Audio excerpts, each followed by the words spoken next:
नमस्कार दोस्तों, कैसे हैं आप सब। स्वागत है आप सभी का आपके अपने YouTube चैनल पर। दोस्तों, आज मैं आपको एक ऐसी घटना के बारे में बताने वाली हूँ जब नागमणि की लालच में आकर एक इंसान ने एक इच्छाधारी नाग को मार दिया और इसका बदला नागिन ने बड़े ही भयानक तरीके से उस इंसान को मारकर पूरा किया।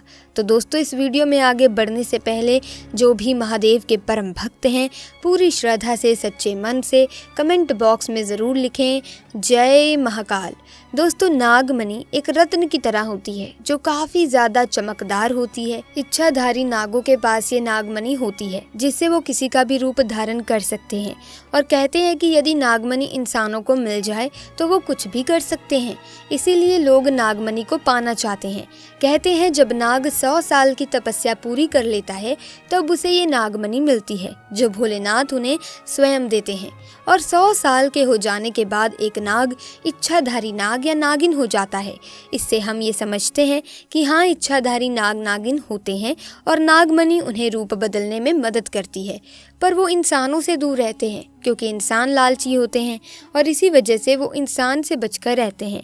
उनकी माने तो इच्छाधारी नाग नागिन जंगलों में पाए जाते हैं और वो एक जोड़े के रूप में रहते हैं।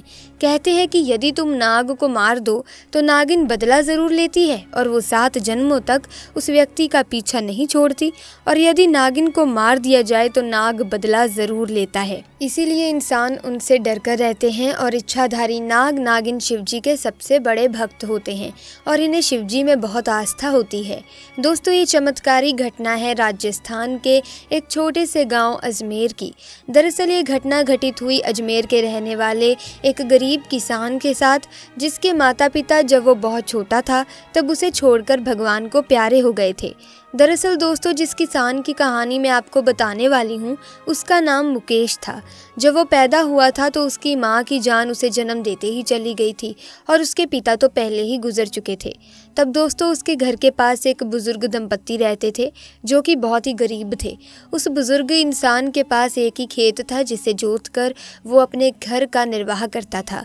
उनका खुद का कोई बच्चा नहीं था। ऐसे में उन दोनों ने मिलकर मुकेश का पालन पोषण किया। जैसे जैसे मुकेश बड़ा हुआ उसने खेत का सारा काम खुद करना शुरू कर दिया। दोस्तों, मुकेश बहुत मेहनती था, पर एक ही खेत होने की वजह से उनकी आमदनी कुछ ज़्यादा नहीं हो पाती थी। एक दिन जब वो घर वापस लौट कर आया तो उसकी बूढ़ी अम्मा ने उसे जंगल से कुछ सूखी लकड़ियां लाने को कहा। तो दोस्तों, वो लकड़ियों को लेने के लिए जंगल में चला गया। उसने जंगल के बाहर की तो सारी लकड़ियां उठा ली थी, लेकिन उसने सोचा कि थोड़ी लकड़ियां आज और ले चलता हूँ। कुछ इस तरह से सोचकर वो जंगल में थोड़ा और अंदर चला गया। कुछ दूर जाने पर उसने देखा कि एक बहुत विशाल बरगद के पेड़ के पास नाग नागिन का जोड़ा बैठा हुआ था। उन्हें देखकर मुकेश थोड़ा डर गया। तभी वो नाग वहां से जंगल के थोड़ा और अंदर जाने लगता है। उसी समय मुकेश की नज़र नागिन के पास रखी हुई चमकती चीज पर पड़ती है जो कि नागिन पेड़ के पास आराम कर रही थी। मुकेश छुपकर नागिन के पास पड़ी चीज को देखने लगता है और सोचता है कि जंगल में इतनी चमकती चीज आखिर आई कहाँ से। तभी उसे समझ आ गया कि ये तो नागिन की नागमणि है और ये नागिन तो गर्भवती है। परंतु दोस्तों, मुकेश की हिम्मत नहीं होती कि वो उस चीज़ को जाकर उठा ले क्योंकि नागिन वहीं पर थी। उस दिन तो मुकेश अपने घर चला जाता है, पर सारी रात वो उसी नागमणि के बारे में सोचता रहता है। तभी उसे अपने दोस्त की बातें याद आती हैं कि यदि हम नाग के मुंह पर तेज़ी से गोबर मार दें तो वो अपने होश खो बैठता है।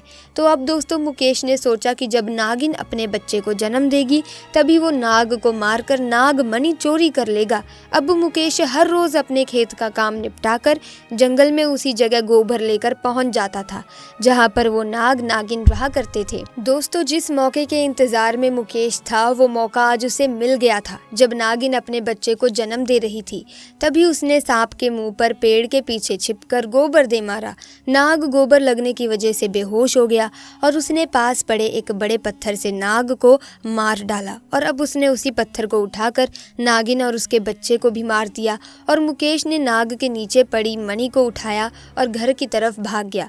दोस्तों, वो नागमणि को लेकर घर आ गया था और उसने उसके बारे में किसी को कुछ नहीं बताया और नागमणि को हाथ में लेकर इच्छा जाहिर की कि जो मेरे खेत में फसल है वो बहुत ही अच्छी हो जाए और महंगे दाम पर बिके।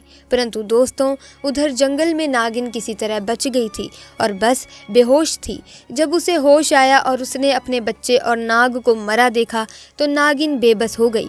पर दोस्तों, नागिन ने नाग की आंखों में कातिल का चेहरा देख लिया था। कहते हैं कि यदि नाग को कभी मारा जाए तो उसे जला देना चाहिए, क्योंकि नागिन नाग की आंखों में कातिल का चेहरा देखकर जान लेती है कि उसके नाग को किसने मारा है। अब नागिन का गुस्सा 7वें आसमान पर था और उसके दिमाग में एक ही शब्द चल रहा था, जो था बदला। दोस्तों, ऐसा करते करते अब उसके पास खेतों की संख्या काफी बढ़ गई थी और उसने अब अपना घर भी बहुत सुंदर बना लिया था। बुजुर्ग दंपति भी उसकी इस कामयाबी पर बहुत खुश थे, परंतु बस मुकेश ही इस बात को जानता था कि ये सब कुछ उस नागमणि का ही कमाल है। अब दोस्तों, गांव में हर जगह मुकेश का नाम था और उसे गांव का मुखिया बना दिया गया।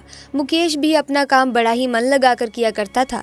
पर दोस्तों, नागिन अभी भी मुकेश से बदला लेने के लिए तड़प रही थी। एक दिन मुकेश को किसी काम से अपने गांव से दूसरे गांव जाना था। वो सुबह सुबह अपने काम के लिए घर से निकल गया। तभी दोस्तों, आधे रास्ते उसने एक लड़की को बीच रास्ते में रोता देखा। उसकी उम्र महज 24 साल की होगी। मुकेश ने अपनी गाड़ी को रोका और उससे रोने का कारण पूछा। उस लड़की ने बताया कि मेरा नाम किरण है और सड़क हादसे में मेरे माता पिता की मृत्यु हो गई है। अब मेरा इस दुनिया में कोई नहीं है। तब मुकेश ने कुछ सोचकर बोला कि कोई बात नहीं, तुम मेरे साथ मेरे घर चलो। दिन ऐसे ही बीतते गए दोस्तों। कुछ दिनों में मुकेश और किरण में कब प्यार हो गया मुकेश को पता ही नहीं चला। परंतु दोस्तों, ये जो किरण थी वो वही नागिन थी जिसके नाग और बच्चे को मुकेश ने मारा था। वो मुकेश से बदला लेने ही तो आई थी। एक दिन मुकेश और किरण यानी कि वो नागिन दोनों एक नदी किनारे बैठे आपस में बातें कर रहे थे। तभी किरण बोली, मुकेश, तुमने ये गले में चमकदार सी कौन सी चीज़ पहन रखी है? दोस्तों, मुकेश ने उस मणि को तावीज़ में डालकर अपने गले में धारण कर रखा था। तो मुकेश बोला, अरे कुछ नहीं, बस एक साधारण सा लॉकेट है। परंतु किरण को शक हो गया था। उसने कहा, क्या मैं इसे थोड़ी देर के लिए पहन सकती हूँ? जिस पर मुकेश को गुस्सा आ गया और वो उस पर चिल्लाने लगा। तभी किरण वहाँ से उठकर चल दी, लेकिन मुकेश ने पीछे से आवाज़ देकर कहा कि चलो ठीक है, पहन लो, पर थोड़ी देर में मुझे वापस कर देना। दोस्तों, जैसे ही किरण ने उस नागमणि को धारण किया वो अपने असली और भयानक रूप में वापस आ गई, क्योंकि दोस्तों वो बगैर मणि के केवल अपना रूप बदल सकती थी, परंतु अब उसके पास मणि थी। उसने मुकेश को सारी घटना याद करवाई कि कैसे तुमने मेरा घर संसार मुझसे लूट लिया था और आज मैं तुम्हें नहीं छोड़ूंगी। और दोस्तों, नागिन ने मुकेश को डस डस कर मार डाला।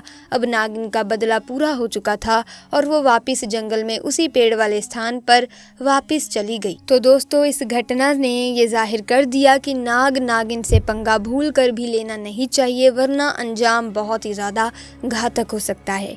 तो दोस्तों, अगर आपको ये वीडियो अच्छी लगी तो कमेंट्स में हर हर महादेव ज़रूर लिखिएगा। साथ ही इस वीडियो को लाइक करें, शेयर करें और चैनल को सब्सक्राइब करके बेल आइकन को प्रेस करें ताकि नई वीडियोस की अपडेट आपको मिलती रहे। जल्दी मुलाकात होगी एक नई वीडियो में नई घटना के साथ। तब तक के लिए हमें दीजिए इजाज़त। आपका बहुत बहुत धन्यवाद।